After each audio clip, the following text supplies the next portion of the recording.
start the party.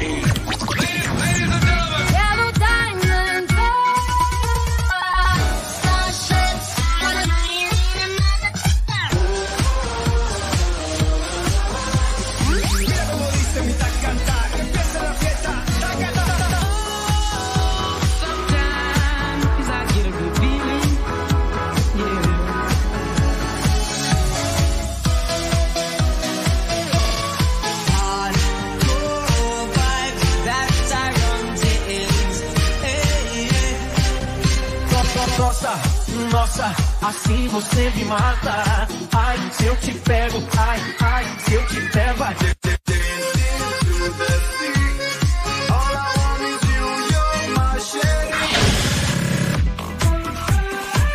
Let's start the party.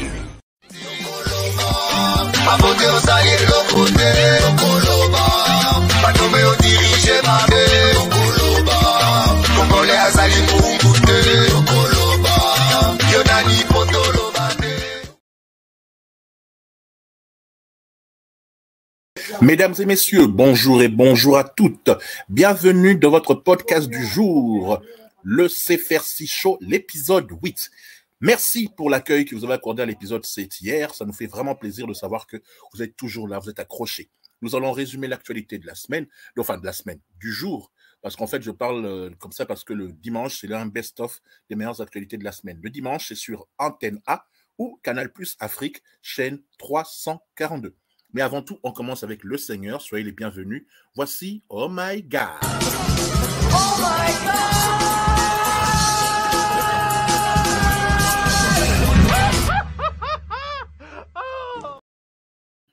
Pour la première des rubriques Oh My God, nous allons d'abord commencer par louer le Seigneur avec un petit retour en arrière avec le frère Matou Samuel. Ça s'appelle Bonanini.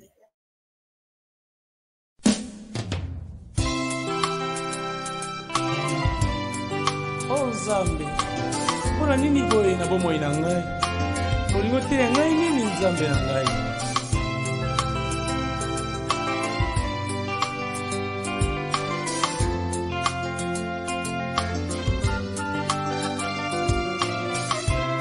Na mituni Nzambe, mpona nini boye? Mpona nini boye? Mpona nini boye?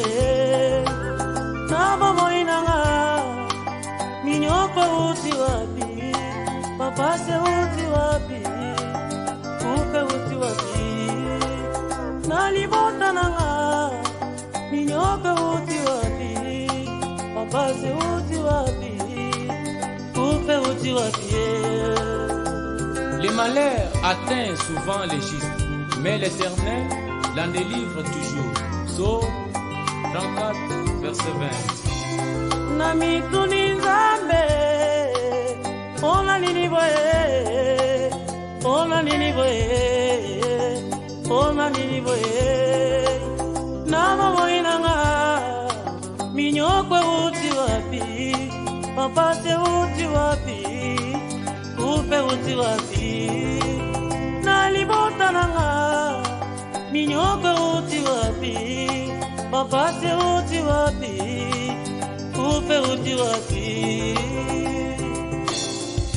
Oh Nzambe, yo mobondisi na ngai, na ntango na pasi.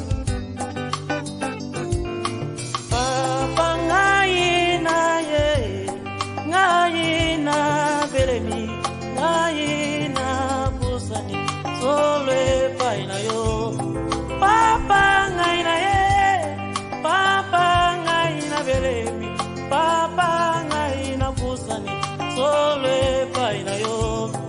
Yo pesa nguya, yo pesa makasi, elongaranga, ikamaranga. Yo pesa nguya, yo pesa makasi. Oh my God.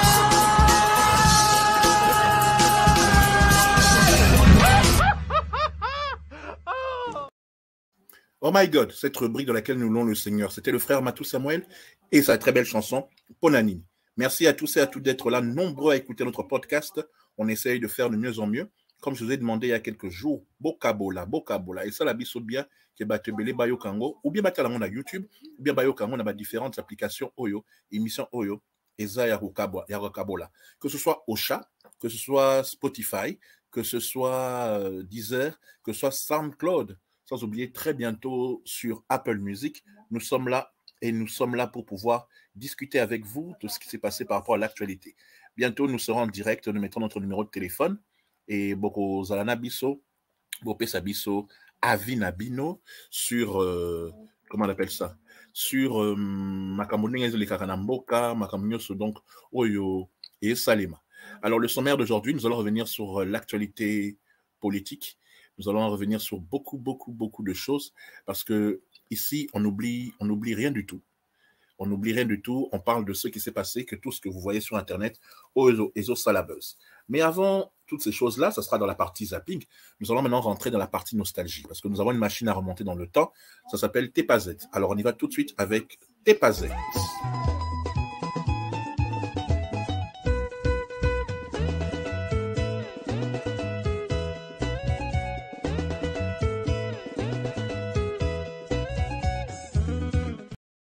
Comme il est indiqué, la rubrique Tepazet est la rubrique old school. Aujourd'hui, Chérie Maria, de la légende, de l'icône, Papa Wemba. Et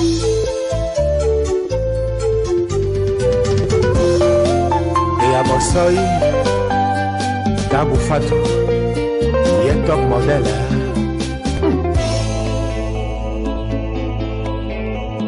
Chérie Maria, Lela na komi pasta e panaya pona zanginde musolo Obo sani le temps passé papa si oyonga ina mona ponaya oliwe pesinga ta merci terre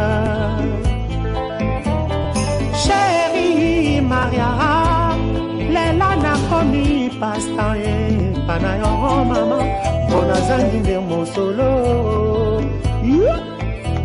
Obo sani le temps passé Papa si oyonga ina monaki Pona yo Oyuwe pesinga ta merci terre Papa poti bayo bafinginga Pauvre malheureux Mobola nazanga Ela kanini yango Nazali na yango Oh nakoki kopesa na ya Makala bako kutanga na yo lisusu na zela Ako chabi nanga na danger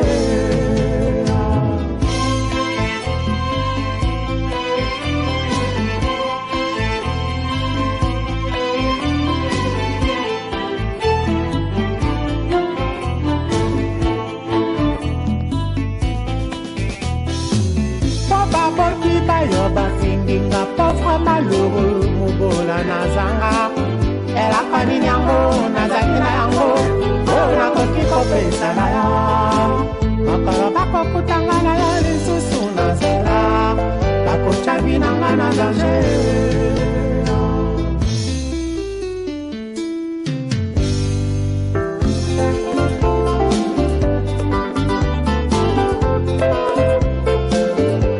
Nami tuni na motema o, menami yokeli mawao Mama mine longi nangana kokufa pauvre Po bango bakani Babalisa yo Na motoro ya mosala Chéri nangaye Na motoro ya mosala Julia leki ya romie Na motoro ya mosala Ala ya tutue Na motoro ya mosala Chanel ya katie Na motoro ya mosala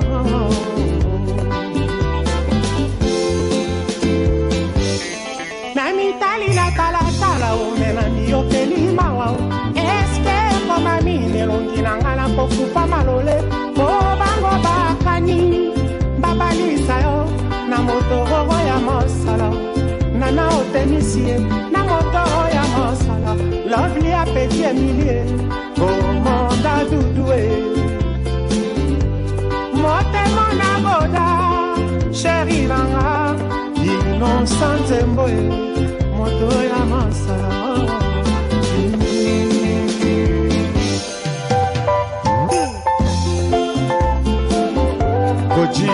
Kinshasa.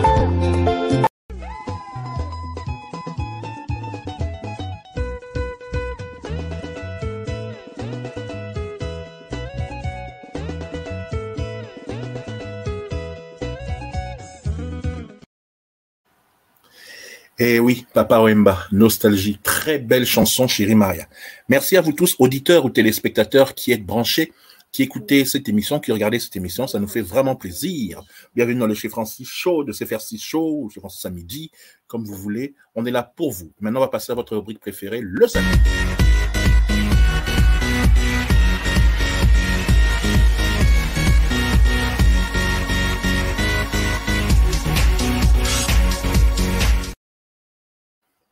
Le zapping aujourd'hui de très bonnes infos. Nous allons revenir sur beaucoup de choses qui sont passées. On va tout d'abord revenir sur le pasteur Yves Castanou. Tout le monde, le pasteur Yves Castanou, église Castanou, que ce soit Yvan qui est très populaire au Congo-Kinshasa, parce que je rappelle que les Castanous sont du Congo-Brazzaville, que c'est une grande église au Congo-Brazzaville. Je crois que c'est la plus grande église au Congo-Brazzaville. Ils ont aussi une ramification à travers l'Afrique et ils sont très populaires, surtout le pasteur Yvan, qui est très populaire au Congo-Kinshasa. Ses prédications, tout sur Internet, partout à travers le monde. Mais son frère, le pasteur Yves, a défrayé la chronique. À Sali scandale, la déclaration Moko à Salaki, je rappelle que c'est un pasteur du Congo-Brazza et qui sont très proches du pouvoir de Brazzaville, du régime du président Sassou Nguesso. Ils sont très proches. Il paraîtrait même qu'ils sont proches de la famille de madame. Quoi qu'il en soit, écoutez ce que le pasteur Yves Castanou, parce qu'ils sont jumeaux, hein. Il y a Yvan et Yves. Boka au pasteur Yves Castanou à Lobaki, il pense autour juste après. Uyu muperezida mufite, uyu muyobozi mufite, kuko nawe ni umuperezida wa Afrika, munyemerere mwite perezida wa Afrika, yigeze kuyobora ubumwe bwa Afrika. Iyo wabaye perezida muri uwo mwanya, abo bantu babaye abayobozi kuri urwo rwego akenshi bakomeza kwitwa abaperezida ba Afrika. Ariko nyakubahwa perezida wa Repubulika y'u Rwanda. Bref, en résumé, hein, pour les azolo en anglais et bah traduire en Kinyarwanda. Donc en résumé pour lui, après Dieu, modèle naïe, pour naïe modèle naïe a réussite et surtout à une conférence, je pense à Kigali, à lui modèle naïe a réussite et à président Kagame. Bon, Moutouane a droit qu'on peut sa point de vue naïe. Chacun dit et pense ce qu'il veut. Malheureusement, en connaissant le contexte déjà qu'il y a entre le Congo-Brazza, le Congo-Kinshasa et le Rwanda, sachant qu'ils ont des choses, des affaires, des églises au Congo-Kinshasa et à travers le monde, à travers la diaspora, que beaucoup de Congolais du Congo RDC écoutent leurs prédications, le fait, le fait qu'à Rwanda et qu'à Zubeta Masolo, il y a Djalelo Boye, en flattant que son modèle, c'est même pas le président Sassou, hein, du pays dans lequel il est originaire, du pays dans lequel il est proche de la famille de Madame Sassou. Non, c'est même pas le président Sassou, c'est le président Kagame. La honte de cette déclaration a fait un buzz à travers Internet. Tout fâché Castanou, si bien qu'il a été obligé de faire un communiqué, de faire un message dans lequel il s'excusait par rapport à cette déclaration. Vous imaginez? Il a été obligé de faire un communiqué dans lequel il s'excuse par rapport à Makamba Lobi. Le problème, c'est que Batobele Batuna Ingam et Francis Lobelango, moi, je l'ai toujours dit par rapport à homme soi-disant de Dieu, avec tout je ne veux pas manquer de respect à qui que ce soit ou à quoi que ce soit. Je me dis que les hommes de Dieu sont là pour orienter. Ils sont là pour rester neutres. Je ne refuse pas qu'on peut être proche d'un régime, on peut être proche de quelqu'un, voilà. Sauf que le pasteur Yves Castanou, pour préciser Yves Castanou, ça été Yvan Castanou, a sali erreur de communication. Tobo était déjà les lois, grâce à la présidente Kagame, peut-être pour gagner de l'argent et tout, comme l'Africain aime beaucoup les djalelo, choses que je ne comprends toujours pas. Mais il s'est excusé. Écoutez bien ce qu'il a écrit. Chère famille de Dieu et chers tous, à la journée nationale des prières au Rwanda, j'ai terminé mon discours avec des mots qui ont heurté et blessé plusieurs d'entre vous. Ok. Je reconnais avoir commis une énorme faute. Et pour cela, je vous demande sincèrement pardon. Bien souligné. Hein? Je reconnais avoir commis une énorme faute. Et pour cela, je vous demande sincèrement pardon. Par la grâce de Dieu, je serai toujours un messager de la paix, de l'amour, du respect de l'autre et de la réconciliation. Je ne suis qu'un homme imparfait, qui continue d'apprendre par la grâce de Dieu. Yves Castanou, pasteur ICC Brazzaville. Bref, et ça lit tellement scandale auprès de la communauté congolaise. Il a compris que nous étions puissants, puisque s'il a fait Jalelo au Hitler africain qui est le président du Rwanda, et qui dit qu'il a fait une énorme erreur, donc en termes de communication, il se grille auprès du Rwanda, parce qu'il a compris la puissance du Congo. Qu'on ne joue pas avec le Congo, qu'on ne joue pas avec notre pays, que c'est totalement anormal de faire ce genre de déclaration. Donc, on dit dans la Bible qu'il faut pardonner. Je demande à tous nos frères de pardonner le pasteur Yves Castanou. Il s'est excusé, mais c'est vrai que la confiance après un pardon, même s'il y a le pardon, ça ne sera plus la même. Ça ne sera plus la même, en tout cas, par rapport au pasteur de l'ICC. Mais ne confondez pas ce que Yves Castanou a dit avec ce que le pasteur, qui est un peu plus connu, Yvan Castanou, fait par rapport aux fidèles de son église et à ceux qui croient en Dieu. Ce que le pasteur Yves Castanou a fait, c'est son problème. Nous, on n'est pas là-bas. Moi, je vous demande juste de pardonner parce que c'est comme ça. En parlant du Rwanda, Koffi Olomide est revenu lors de sa dernière interview dans l'émission Décryptage sur ses rapports et ce qu'il a fait par rapport au Rwanda. On écoute Koffi Olomide et on se retrouve juste après pour un peu souffler. Il y a initiative, voilà. Mais qu'est-ce qui fait que dans notre communauté, tant que Koffi a monté sur ses chevaux pour dénoncer l'atrocité, silence radio. Silence radio, complètement. Mais comment vous expliquer Barwandais. So Barwandais, il y a 20%, 10%, 30%. 70%, 80%, bien sûr, tu as eu problème, moi là. C'est-à-dire, ennemi à Congolais, il y a Congolais, il y a Congolais. Motema Mabe. Souci na suka katoliete, c'est-à-dire premier catholique. Premier catholique, c'est-à-dire, il faut aller pour te mener au ronfler. Congo est comme une moga, il y a goigo, il y a paresseux. Et puis, il y a un senga, il y a un autorité zonga. Ndeni moka, il y a Commonwealth, c'est-à-dire un pays anglophone, il y a à gauche. Nini majorité de voiture na moka qui c'est ça, ils ont volant à gauche alors qu'il y a une loi, tout le monde a boy. Tu roules à droite. Comment est-ce que Moutoumou a vu au téléma le bac non, la voiture est interdite? Et les Canadiens viennent à douane, on a calmement. Nini Moutoumou a vu à l'obata bongo. Nini Moutoumou a vu le bac, ma taxi n'est pas so, Monica Courbiro, pour ça, le téléma en embouteillage et bandit, et c'est interdit au téléma bongo.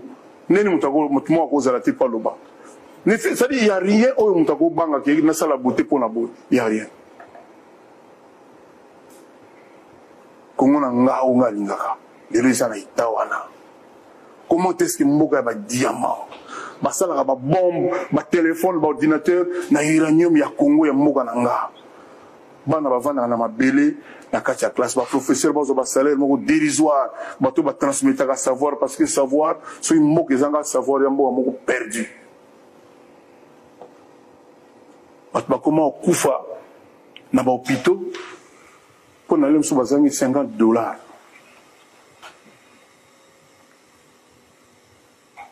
Comment voulez-vous que bus sans frein, sans rétroviseur, sans mounda et roule à Nango, mais un ministre de transport? Il faut que Congo tout ça là. Tout ça là. Pour le moment, c'est un grand gâchis.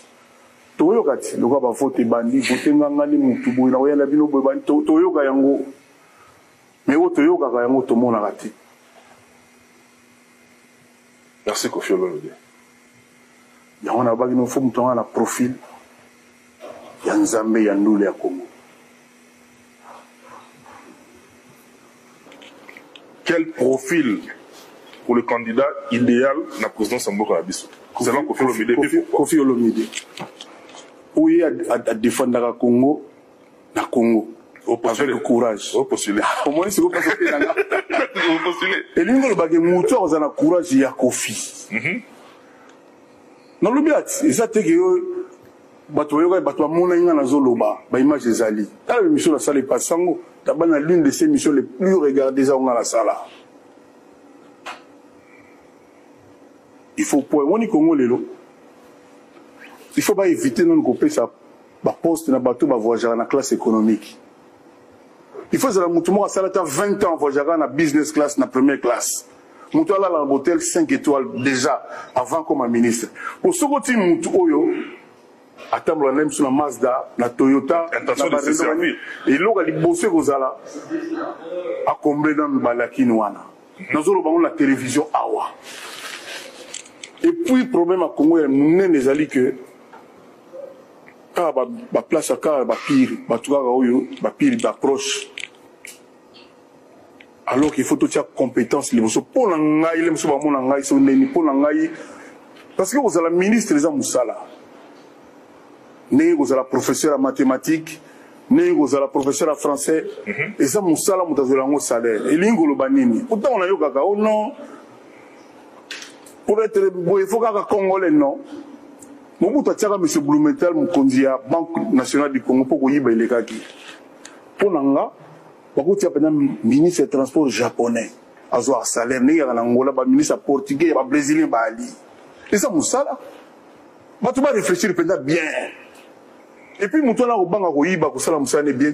Parce que les ministres, quand tu rendu à la raté, ça dit rapport à la raté, ça dit en un mois, ça dit nini. Beaucoup de gens, ministre, ils surtout Bali Lelo. Ils ont débattu pour comme ils ont ça nini. Un fait ministre de la culture. Tout cela est bien à saluer Madame Cathy. Linga aux la ministre à Rotika Bilembo. Chaque ministre, c'est-à-dire on dirait que ministre comme un bureau de COP personnel de ministre wana, il y a pas DG, Kaba Momi, Kaba Nini, Kaba Bongo. Ceux qui ont comme il a poste au monde là, petit frère, non, les ministre beauté, oh, évitez que le deuxième bureau à boy. Voilà. Et le Gouvernement ça dit baba no tiaka ba tout selon compétence car selon quantité ceux qui amour ya Congo ezali souvent nazali patriote ya solo moto pena ngambo na makamona lobby wana contre oyote pour oyote naza pour Congo na pour peuple congolais normalement cause moins de $200 té na kati ya Congo normalement parce que moni fait dans le bateau de merci beaucoup Kofi Olomide merci beaucoup Kofi Olomide pratiquement dans ce cas tout est bien qui finit bien mais rappelle Kofi Olomide. En plus le pire c'est que ce qu'il dit il a raison. Je suis tout à fait d'accord. Je pense que bientôt nous allons assister à un remaniement. Je crois qu'il a fallu peut-être 4 ans ou 5 ans au président Fachi pour comprendre que ce n'est pas parce que les gens qui t'entourent sont des proches, des amis, de la famille, qu'ils sont forcément compétents. Bah, tu es belé. Se sont dit opposants au régime du Raïs Kabila et étaient très forts sur Internet pour combattre, pour s'opposer. Mais ils n'avaient rien de concret à poser comme acte, que des paroles. Remarquez bien, à chaque fois que les élections arrivent, et comme il faut voter, parce qu'au Congo, on a une tendance à confondre la personnalisation, la déification d'une personne avec les projets. Avec les projets. Par exemple, petite erreur de communication de la part de la présidence de la République. Solo, il y a un projet à 145 territoires. À moins que na landate, à moins que na monaki émission te, est-ce que Eric Nindou, directeur de communication, toba Jaleloïste belé, au bazalara balobela politique et président Fachi, les cas là média va expliquer c'est quoi la politique de relance des 145 territoires, mais pas dans le langage savant, non, dans le langage de la rue, le langage normal de la vie de tous les jours. Est-ce qu'elle va expliquer? Est-ce qu'à part qu'on vantait béton, Fachi, béton, tout ça, Moko Nabango a expliqué ce qu'on compte faire pour relancer les provinces, pour relancer les villes, l'économie des villes ou les petites et moyennes entreprises, pour aider les petits entrepreneurs, pour aider les pêcheurs, les poissons, pour aider l'agriculture, les petits et moyens, petits commerces, les jeunes, pour le boulot, quelque part. Avez-vous entendu à Takutu que société moi mounene ils ont lancé concours et que ça a été que moi dans cassiotier tous les qui n'a auto master qui n'a auto moi na boye que besoin vraiment qu'on privilégier bateau batanga bala ba vrai diplôme Avez-vous déjà entendu ça sous le régime du président Fachi? Non. Pourquoi? Parce que c'est les mêmes Batu Oyo, Bazalara sous Raïs, Bazalara sous Mze, Bazalara sous le maréchal, Banana Bango, et comme le régime Banaya, Banana Bango, Baleki na Bango, Basi na Bango, Bamasta Basi na Bango, Toya Bamomi na Bango, Bazozonga. Pourquoi? Pourquoi on ne peut pas renouveler cette classe politique? Pourquoi? Pourquoi faut-il que ce soit toujours les mêmes qui se présentent à chaque fois? Car au cours Sabino que n'a pas t-shirt, n'a pas polo, que non, tout voter béton, à continuer boulot naïe. Mais expliquez boulot au béton à sali à bien. Beaucoup qu'on explique en côté. Parce que, na Congo, bah, tu as d'abord individu, c'est-à-dire Mokonzi Liboso, et puis, bah, je me suis dit, bah, Nassima. Bah, parti net, il y a sénateur Bahati. Depuis, bah, ya. Comme bah, on est basé dans la majorité dans le Parlement. Bah, expliquez bien, comme bah, ça là, pour Namboka. Bah, parti à Vital Kamerhe, UNC. Depuis, bah, s'associer à UDPS, Nakash. Est-ce que moi, on a besoin de la UDPS et de la Vital Kamerhe? Bah, expliquez Bino, qu'est-ce qu'ils ont fait comme travail? MLC. À part côté du ministre du gouvernement, on a côté du PDG à gauche et à droite. Bah, expliquez Bino, ma comme bah, ça là. Pour battre Kalatoye, bah, Yiba. Bah, ça, on a le droit au TPPRD et tous ses alliés. Joseph Kabila, il y a mon collègue Raïs Aloba. Sans me donner 15 Congolais de bien. C'est parce que lui-même s'était rendu compte que Mboka a la mentalité de politicien à Bisso et Tonda Miyibi. Le pire, c'est que se disant opposant dans Internet, car au chrétien Raïs. Les lois, comme il a pouvoir, il y a béton, Fachi, ça la nini. Bref, on va un peu souffler. Aujourd'hui, je vous ai prévu une petite sélection de vocaux des artistes qui vous feront plaisir. On commence tout d'abord par Ferregola. Première partie, Ferregola, tous les meilleurs vocaux qu'il a fait à l'époque où il était dans Maison Mère. On écoute ça maintenant. Yoka kolela ya bana, faire cher de poule. Ogana ninga libana ya bula, etika pongi ya kokuta na bisika na kolalela, pongi ya kipasa plasite o, atana tibana kolala nanga. Valeria moto, tuna faya zambe oye. Mawe. Tuna wasenga kipulio. Tuna yula Barcela rena minata. Kikina sika saki sarupa na Jose Kongolo. Amulele wala la la la la la ya no si mwamba. Amulele wala la la la la la ya te kikinsana. Dangana kontemba papara. Iye masela betangana kontemba papara. Nakoika odo mumbafu jona sendese. Nakoika wari wanya nakoima ya mamave. Potis na bwanyi. Ata usako loba lokola chaku. Ata usako pinga lokola bango. Weranso na loba kana yete mete musa. Freddy Kwanza, Jacques Bobambola moto monene. Baluka la vila na babo malavise anda. Cher de Pouliosa danser. Ye maleme malembe tukwendila. Ike lupelela tokokoma. Yoye bisa kida vide bebo kama ya kabora kasa seo. Beli masanga ya kere yotiki ngai mongo. Nasela bone ngai yawa. Motema pasa wa mama. Nani ayo kama tamama wasusi esila ngai teo. Atana mile lile lisa ndesingi ngana mongongo. Magaliza mundu angana leli melo yaumba. Babombela ngaba mengoli kolo ya ngoma balobili koso na zoyako. Nakata basama na bisobe debele. Naiko bilete maipende. Eske na kokoma Patrick Usuka kapka pangala.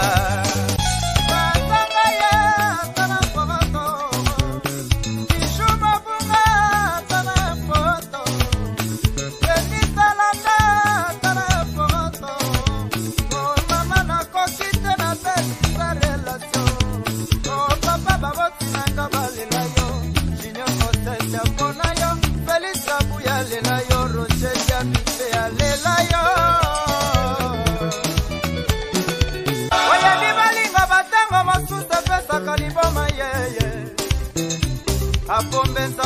Suleiman Kaluchi Bizali ya misa eko kita sepo ya kolela kayo mama Epsi Roger c'est le leader Lumu Kamba Ona sembula neko pola sepo ya kozela kayo mama Eric Eliolo Nalise Mike Villa Solange Sasa na Maxeta Mwe Ya Yebise Mokachare Mantwa Sabe Kasiri Taomanga Sabe Prospere Chamelas Obangala Motama na Yokifi Mbale Natanga na Loketo Ambroso Selio Papa na Zongi Si Papi Mwakana Depara yo Nani Moto Yalala Salatila Mokili Atombola Monsapila Ye Bakotuna Yula Bolse Sheka Service Nani Moto Yakufela de Kote na Mokili Atombola Monsapila Ye Roger Sunga Milel Kokumisa Oyo na Kumisa Kayo Tinga Wapi Obosani Oyo Nyoso la Sala Pola Yo Polelo na Kumabiaka Keba Awana Mibomi Ozali responsable ya kufela nga milele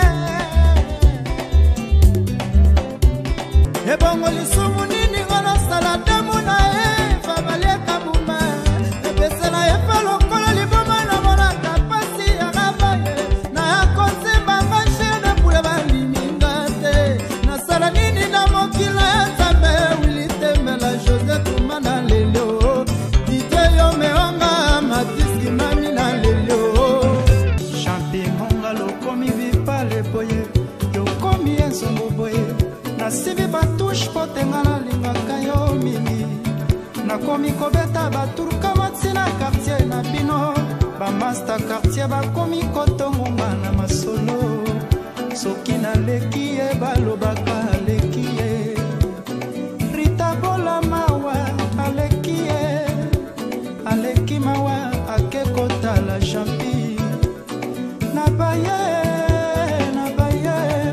Pokwa nyonso nayaka nakutaka nanga kaka ye te Jampi Mongala Olingwa kobondela medosha umba Basaya basotaka bamirandako Mibale ya babimakata wakosonga pokwa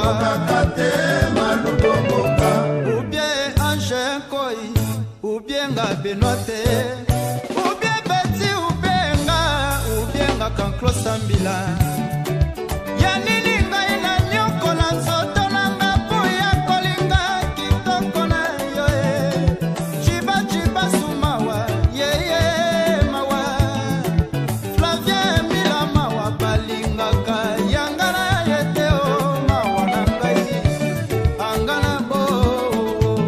Angana bo na minyoko na nzoto nanga mbamba Wapi nzotango ya bitumba edo pembele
lokutu na bamana bamati moya lelo yo bamabula na soma sabatu na ebanga te wana nyonso se mpona yo lelo yo wanganinga mimi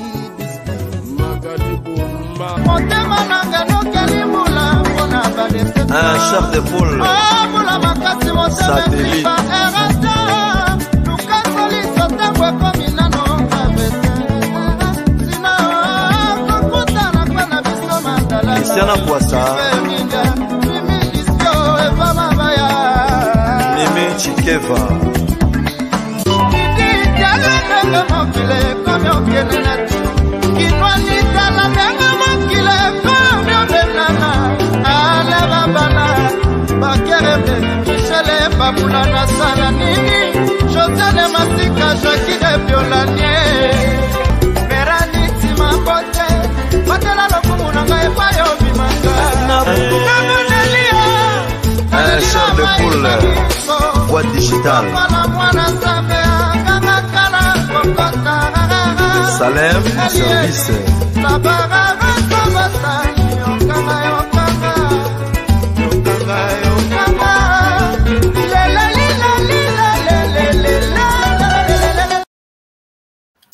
Ferregola est un excellent chanteur. Moutaotiango Tembe, vraiment, non. Ça, ce n'est que la première partie de ses vocaux. Torozong et la lobby, deuxième partie. Il y a histoire à Bavoko, il y a Ferregola. Depuis à Banda, franchement, non. C'est un excellent chanteur, vraiment. Allez, on va passer au prochain sujet. Le sujet au Batutu Bayebi, c'est le zapping politique. On va revenir sur ça. Après cette petite parenthèse, j'espère que vous savez de Banda, d'ici la fin de l'émission, d'ici une vingtaine de minutes, Torozong et là-bas, Voko, c'est quoi, il y a histoire de Fali Ipupa Dicap la merveille. Kalate, awa. Toujours qu'on tapait, il y a Fali Ipupa Dicap la merveille. Allez, le zapping politique.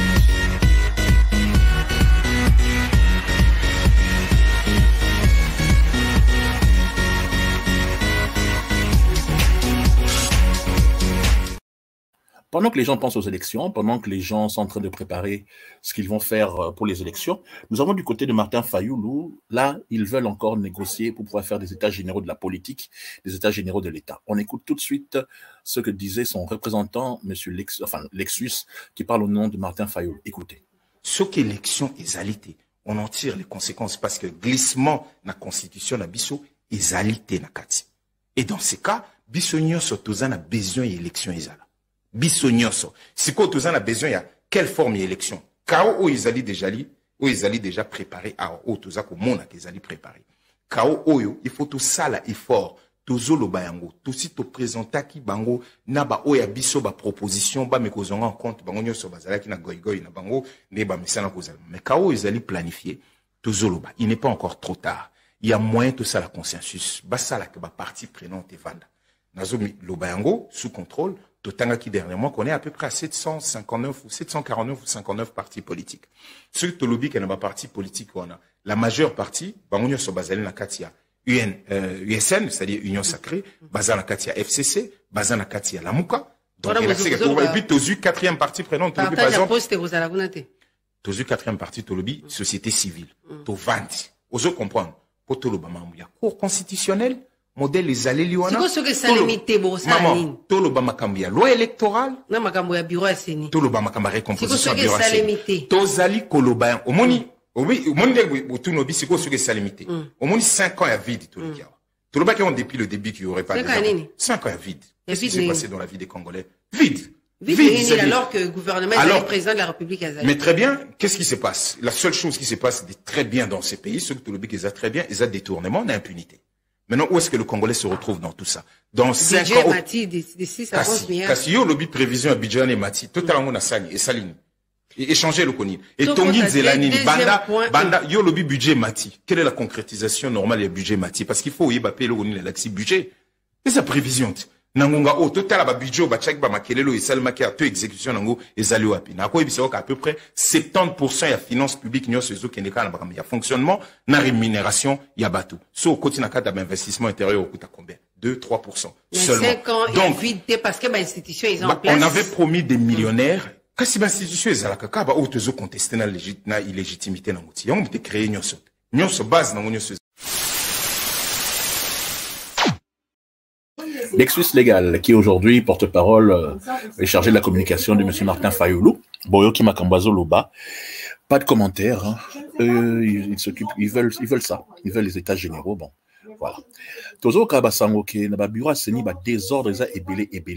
Ba bordel eza ebelé. Vidéo moko tamboli na internet po esali buzz po na bandeko oyo bazo kabiso na version radio boko yoka son.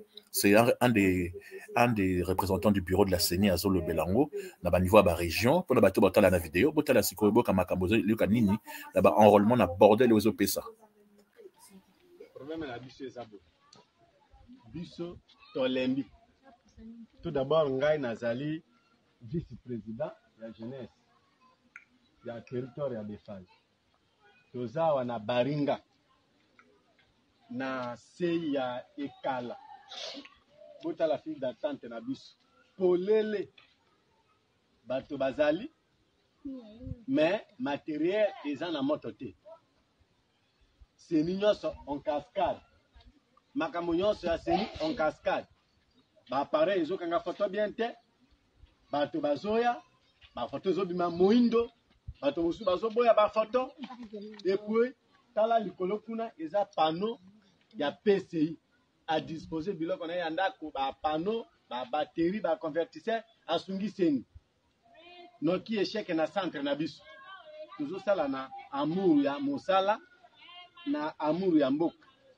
Mais loko moko ezosalema na seni ezate biso baje ya seni bapesi biso mbongo 10 000 francs toyaki depuis le 24 ti lelo 10 000 francs tokosala nini na 10 000 francs wana mosala mpe toyaki ezosalema te botalaka file d'attente ndenge ezali polele bato bazoya moto eza te bato bazoya moto eza te lelo nde tocharge nano mwa moke esala ata après ba 1 heure du temps tomeka kozwa ata 20%.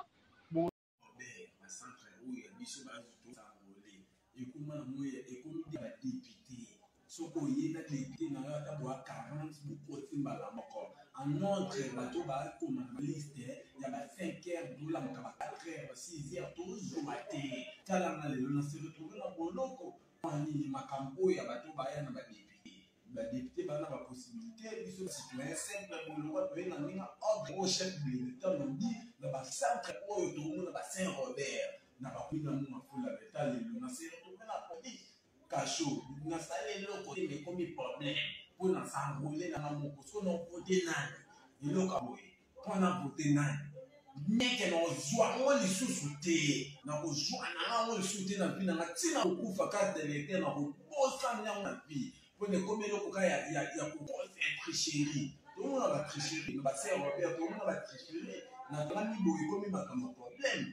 Pour les enrouler, mboka chef de l'État le les a offert, parce que la publicité, parce que la yende non banzelu, tellement la mboka qui les enrouler, mais comment dire un bon, est-ce que bon la vie surtout vivre bon, si qu'on a aussi économie dans s'enrouler un bon, ce qu'on opposé.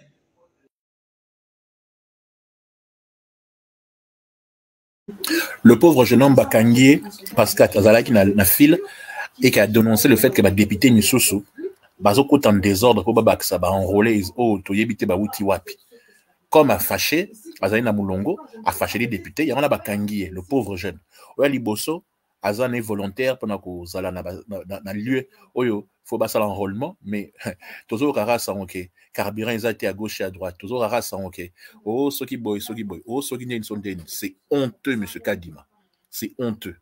On ne donne pas de leçons à celui qui était là avant, M. Nanga, quand soi-même on n'est pas capable de faire bien les choses. Je répète, vous avez belé, vous critiquez Makambeleka qui avant Internet, dans la boy. Vous commis sur place, non, incompétent. Il y a un Makambaboyne, ils ont salir président de la République pour vous être capable de assurer dans tous les centres, groupes électrogènes, pour que courant est là, enrôlement est là bien. Bino bo continuer ko vimba ko somba ba jeep ba dimomé vimba alors que vous êtes capable de na sala musala. C'est honteux. C'est vraiment honteux. Maintenant, nous allons passer au prochain sujet. Je m'excuse si j'ai élevé ma voix. Nous allons passer au prochain sujet. On dirait que Guerre Moro et c'est pas près de la partie politique parce qu'il y a un véritable ça ne va pas. Dans l'Équateur, que le leader de l'Équateur, c'est Jean-Pierre Bemba. Mais il se fait que vidéo Moro et Bima qui il n'y a pas longtemps, dans l'Obéla qui a monté, le jeune qui monte actuellement au niveau de l'Équateur, M. Guy Luando, Téléma qui avait quelques-uns il y a bateau belé il y a Équateur oyo bazala na moins impact Jean-Pierre Bemba sikozo leka après ça bato mbote a ignorer Guy Luando a bête dernier des 12 dernier des Kara bodiminga te pour na bato bazana vidéo bo monango bato baroyoka biso na audio son ezaka kawana mais nous expliquer bino que ba bête Guy Luando effacement ignorance par Jean-Pierre Bemba pourquoi ma comme élection yo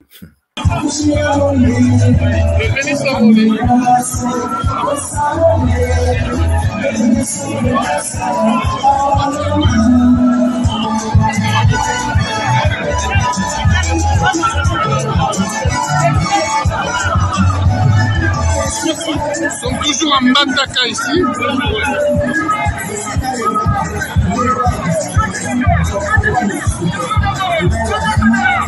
Et nous signalons la présence de Didier ici. Hein? Effacement. Bah, le but, c'est que ça, il y a Guy Luando et ça, là, Jean-Pierre Bemba, moi, ombre. Pendant que l'UDPS est allié, parce que le parti de Guy Luando est allié à l'UDPS, veulent diriger même pour le prochain gouvernement sans avoir besoin de l'UNC, sans avoir besoin du MLC ou de quoi que ce soit, ou du parti de M. Bahati. Pour voilà. C'est pour ça que tout le monde a un jeune ministre, comme un leader dans la région Ebélé. Par contre, il y a un petit, comment on appelle ça, soupçon de future rébellion. Pas rébellion dans le cadre militaire, mais dernièrement, le ministre Mboji du budget est allé au Kivu pour faire des meetings. Mais bataillon son dirait net c'est pas vraiment le fait qu'il y a et que Namundoronaka comme chef de l'État. Donc c'est ça là qui propreté vraiment, et ça là est propreté parce que les gens se posent des questions. Que se passe-t-il entre M. Mboji et son leader du parti UNC, M. Kamere, franchement, parce que M. Mboji, ministre Mboji, a attaqué Bilambana et Longia Chilikolo, donc il n'y avait pas vraiment de signe visible de l'UNC, et puis il y a UDPS, on regarde ça. Ça ne devrait pas créer une polémique. Je viens de le dire en Swahili ici, je suis membre fondateur de l'UNC, un parti allié à l'UDPS à travers l'accord qui a donné naissance à la coalition Cash, qui a battu campagne avec le chef de l'État et qui a gagné l'élection présidentielle avec le chef de l'État. Et pour rappel, je suis membre du gouvernement avec 5 autres de l'UNC. Nous sommes membres de l'Union sacrée de la nation, qui est la plateforme politique du chef de l'État. Et donc il est tout à fait normal, c'est la coutume chez nous, d'arborer l'effigie du chef de l'État. Ça ne devrait pas susciter polémique. L'UNC fait partie des Cash. Cash est dans l'union de la nation. Et donc c'est tout à fait normal, nous sommes dans la même famille politique. Je suis très à l'aise dans cette tenue avec l'effigie du chef de l'État. C'est mon président de la République, c'est notre président de la République. Et ici au Sud Kivu, c'est notre beau-frère. On ne devrait même pas poser cette question. Très bien.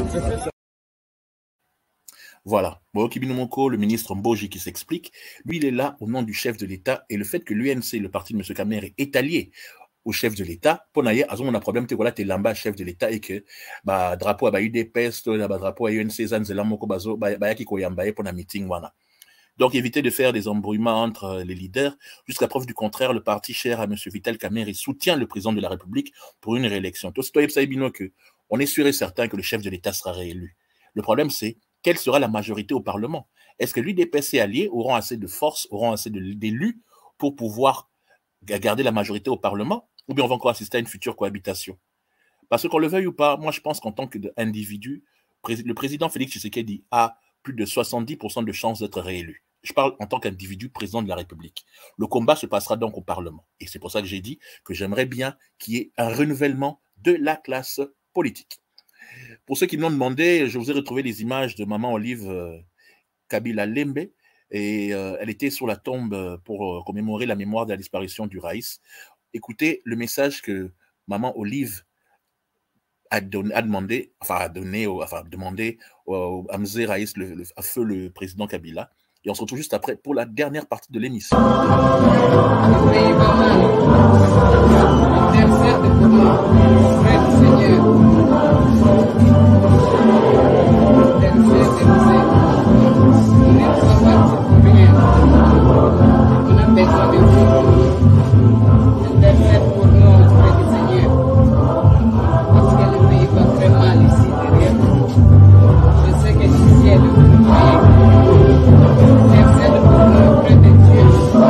Nous avons besoin de son assistance.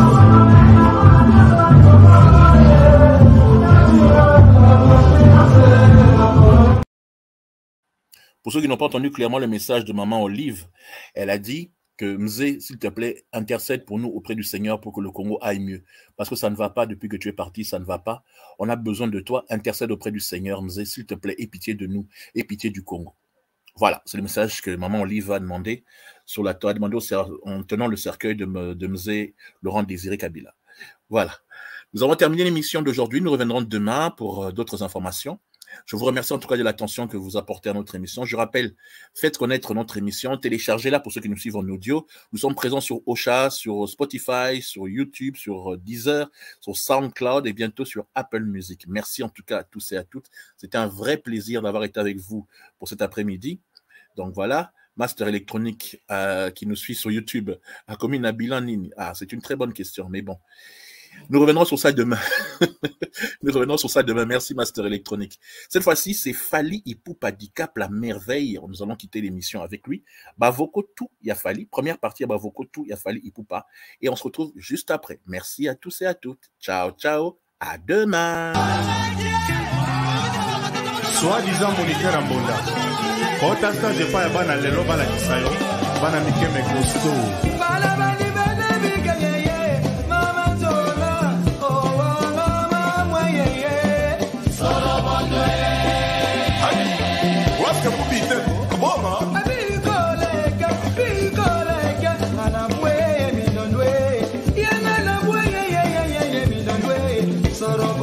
Salon quoi Fondumé.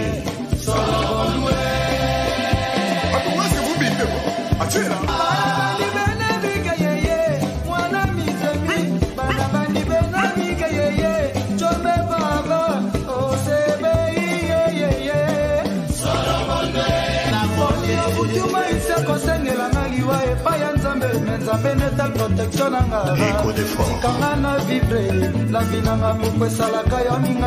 Jackie Masso.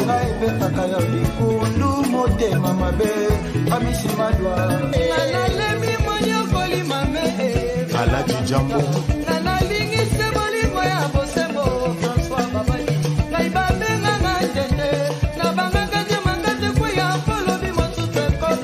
Il est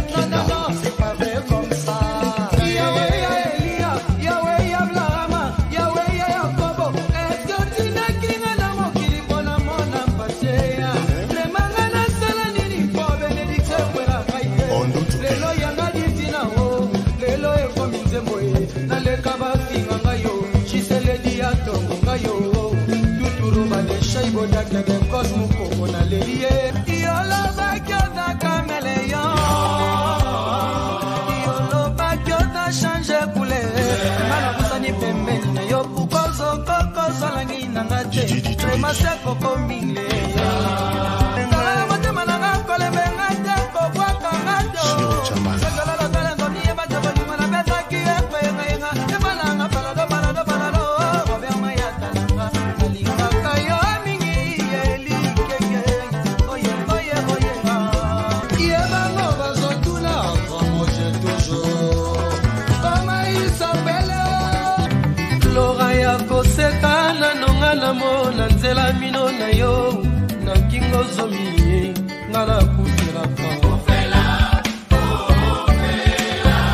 Thérèse bomengelingi nango ngaite kasinza mapesanga selika boya lope lutimo tuyandala nkombo nango bolingo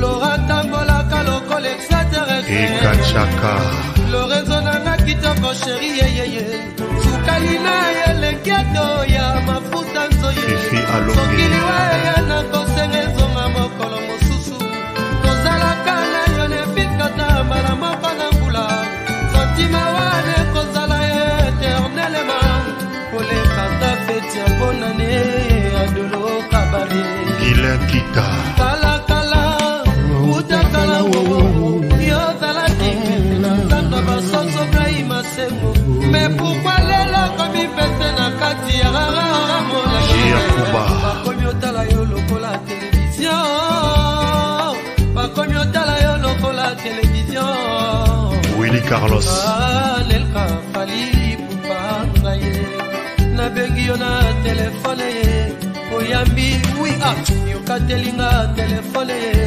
C'est vrai que l'Inga l'ifisuke, Niki menga mama, Barcelone nangayo.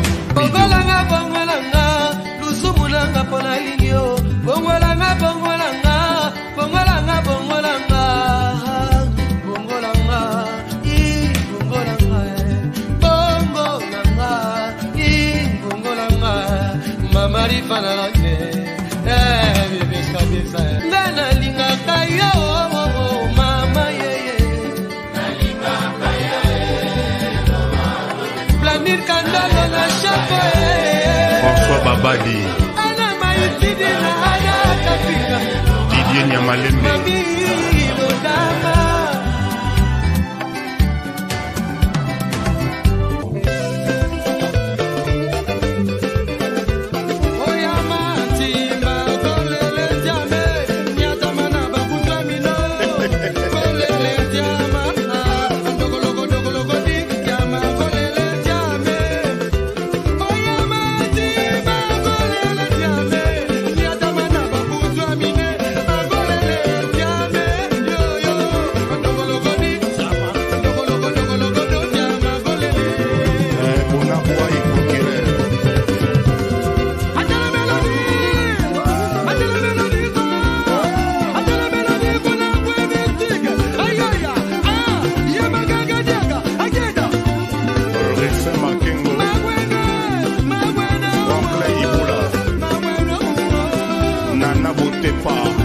Belinda Makoma, Ginette Panda.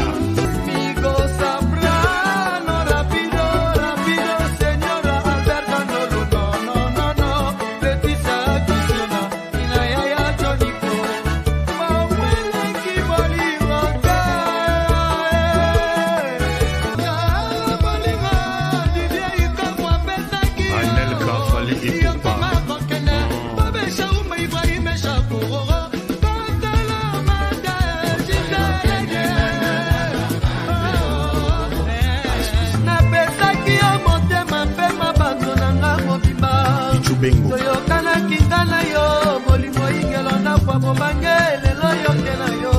Yotiki pali kupana mawa. Sala kokita bolimo yo la katina utabo mwana. Amupao mawa. C'est vrai papi ya bolimo. Sokita jana moe, lokina ya kokufa. Chiba chiba mecheli yeye, koboka kiete kote winge. Likwela na tango ya kale tola kiante kute. Muku ekomi ya boye bosko boke. Teko tukoko joe kilere chombe pavaisha. Olima olibisanga kodine kinwa na komo ya nzame. Pacho muluba silence de refere machuta. Erike kudia yeye Serge Lele Chibango. Namo kilo ya sote de toi le ciel général. Keneke mweleme momo na kazelo sambo. Namo kilo ya sozaye motona motona sademana ye. Anga baju sipai. Anga timo kilicho. Mama ye kamionete pora. Chine moto la tana chile tena kungolo monya sikala tia yo. Na motema na ngababu. Boya murali bela. Aboni listo. Erite kale mananga. Yago tikala garotini noyo. Adato kominano na komokote. Patrick Kalonji. Bobo koloke na dede monya. Monya monya. Salika mopao kulumuka kulumuka situ kimapendo. Sibadi atagise papa na jetie. Patrick Mbemba na Didier Petit. Gile kita de Cosmo Coco. Eric Masidi na Yves Jolie. Vicky Mputwe. Kaswa babadi talanga ya wabolingo oye. Komia bomanga yo woko bebe meradel bobo. Bobo bobo bobo bobo kageze. Boli wa mwezo trenga na vema. Itiga bangoba. Apamo bakosa kabito. Kwela ngeyeye.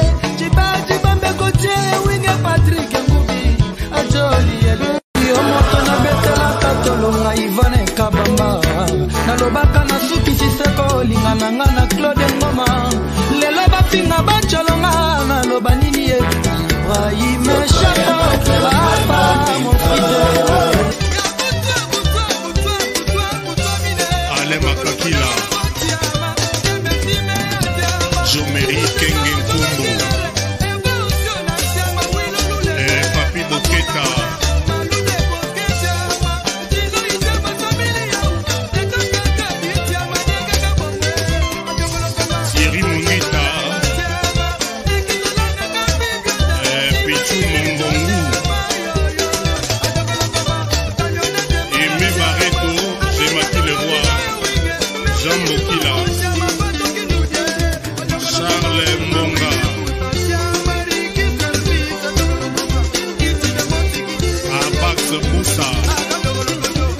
Allez, Fali, toqué.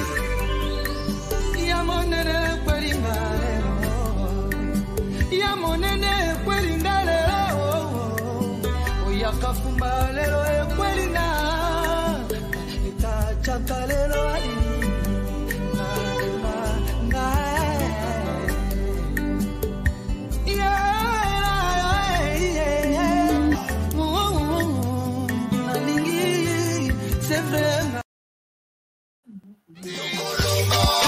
Abote osali lokote okoloba Batome odirige mabe okoloba Kongole azali mungute okoloba Yonani potoloba.